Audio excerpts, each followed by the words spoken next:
Thank you, Mr. Chairman, and thank you to you and Senator Peters for holding this important hearing. It's a very important issue in general, our transportation network, and certainly moving forward on a surface transportation bill.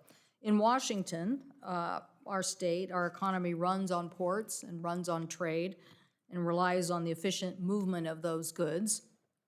Trucks carrying a majority of freight in our state, moving nearly 400 billion worth of goods every year.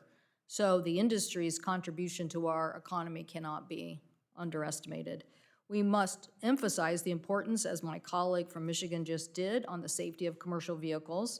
Last year we had 54 fatal accidents in the state of Washington involving large trucks.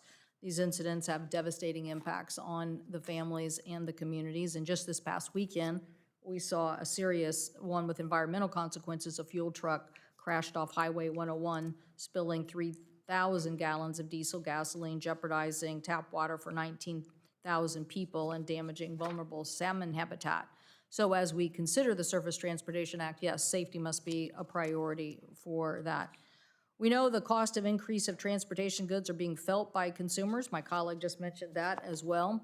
Delays due to congestion add more than $100 billion to the cost of moving goods every year. And that is why in the bipartisan infrastructure bill, I made sure everybody knew freight can't wait.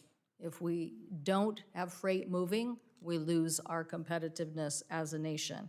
And that is why the MEGA program, the INFRA program, and the Ports Grant program are all about eliminating the bottlenecks that happen in transportation that mean we can't get our product to market in a timely fashion.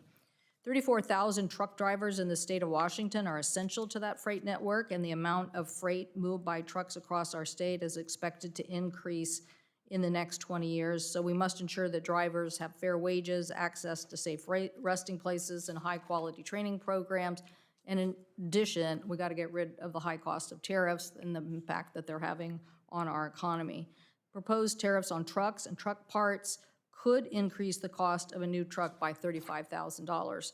And on top of that, fluctuations in freight volumes as business scramble to respond to on-again, off-again policies have also caused uncertainty for truck drivers. Last month, the Port of Seattle and Tacoma reported 20% fewer truck visits to the port compared to June the previous year.